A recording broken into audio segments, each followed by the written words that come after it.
Hey there, toy collector friends and bat fans alike. Welcome back to the channel. I'm Triple TC, that's the time travelling toy collector, and today we are looking at another entry into the Batman Automobilia collection as released by Hero Collector and Eagle Moss back in the day. This time we're looking at the Batmobile as it appeared in Detective Comics 371.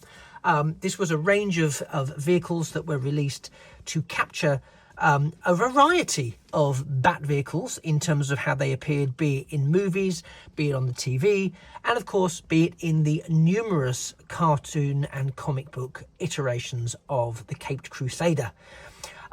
This is one straight from the pages of Detective Comics. As I say, it's from the 371, and in a moment we'll be getting it out of the case so we can have a look at it. But before we do that, this is just a quick plea that if you are enjoying my content, it would be great if you can just click the little like thing on the video. It really seems like such a small thing, but it's really fantastically helpful to me. Not least because it sort of boosts my ego, and this has been the sort of week where I really need an ego boost.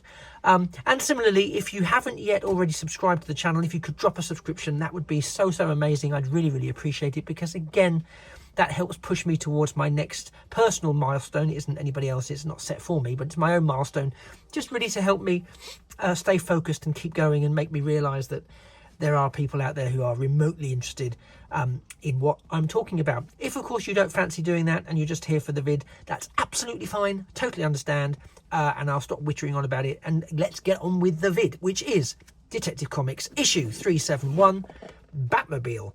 And it's another one of those that's in that nice sort of inky blue that leaps off the pages. And it's very characterful, considering it's again one of those that's slightly plainer in terms of its surface detailing. There is quite a lot going on, and we'll see that once I get it out of the glass case. But here you can see it against the Gotham City Bank lenticular backdrop. There's some activity going on with an upturned steel delivery truck. I'm trying to think of the word, security truck. That's not what it's called. You know what it's called. But there's the police trying to sort it out, and the security guards there. Armored car, armored truck. That's what I'm trying really hard to say, and finding that the words have completely abandoned me. Goodness gracious! I told you it'd been a rough week. Let's get this out. Let's have a look at the lenticular backdrop. And actually, this is a really nice one. This is a really nice lenticular backdrop. Again, you can see that, yeah, it's whizzy. It's doing all the lenticulars that you could hope for, and it does give it a bit of depth. There's especially around those policemen clambering in the back or checking the back of that armored car. It is very nice. That Gotham City Bank tends to jump about a little bit. But there we are. But yeah, it's nice enough, and it clearly is giving off comic book, comic paid sale. And actually, the more, if you do it like that police officer or security guard that's standing in the front of the bank, it does actually look like you can get a real depth of perspective, because it does look like you're looking around him to be able to see the bank. So that works really well. So top marks for that one. So then we get on to the car itself, so let's zoom in a little bit more on it there, but we will of course get it in hand. As always with these models, they are fixed into place with screws, so it's not likely to come out and roll and fall away from us. First thing we'll look at is the display base. Again, it's just an art print on this display base. There's no additional prop or materials there. We've got like a parking bay. What I would actually suggest is a no parking zone, looking at the way it's marked out there. And then there's a gutter there, which does seem to be the gutters do seem to be popular choices with the artwork on the display bases, but other than that, there's nothing else to see. So let's take a bit of a tour around the Batmobile. We'll start this side, and first thing you can sort of see is that extended front, which is, I suppose, the bumper, but it just looks a little unusual in terms of its extension there.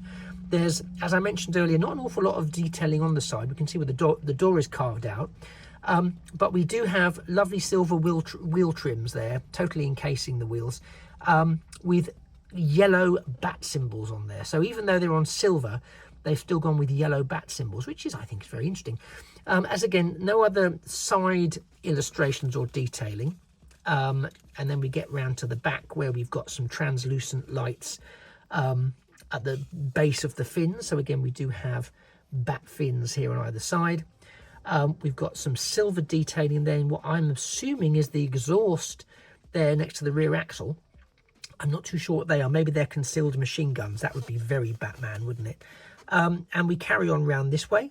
It's a direct repeat of the other side, although here we do have what I'm going to take to be the refueling point. So that's where Batman can put in his petrol. So we do have those flowing wings, which is very indicative of some of the early Batmobiles. I think very heavily influenced by, again, a combination of some of the artwork, but also the 1960s Batmobile did sort of, and you can see shades of that as we get to the sort of the front and the top and the interior. There's shades of that replicated here as well. So yeah, we arrive at the front of the car, and to be honest, it almost screams Catwoman. It looks like a Catmobile rather than a Batmobile. It looks a bit like a Cheshire Cat grinning at you, but it does have these front grills. There's a compartment there, I suspect, with another weapon concealed behind it. You've got these lights which look uncannily like eyes, and there's some translucent plastic there, and of course we have the bat cowl symbol on the front of the Batmobile. We have, they're not intakes as such, but they are, there are two raised panels there on the bonnet that swoop towards the cockpit areas. And again, you can see here we have two separate windshields that are designed in a kind of cockpit formation with a siren light there between the two of them. But these cockpits are more than meets the eye, because they actually contain, as we can see now from the aerial view, quite a lot of really good detailing. So you can see the various dials and buttons and switches that Batman and presumably Robin have access to. We've got the steering wheel here, but there's so many gauges and things in there, which is fantastic. We've also got what looks like a bat brake there. We've got the seats in moulded grey plastic. And you can see the pedals. You can just about see some of the pedals there under the dashboard. Anything interior on the door? Yeah, you've got the grey detailing is duplicated on the interior of the doors as well. So all in all, it's quite a very well detailed interior cockpit there for the Batmobile, which of course they do tend to do that really well with these models. When you've got an exposed driver's area, they do tend to go into a lot of rather nifty details for these models. And I've got to say, I think again, despite it being perhaps not one of the most famous or iconic of Batmobiles, I think it looks really good. I think it's got a really nice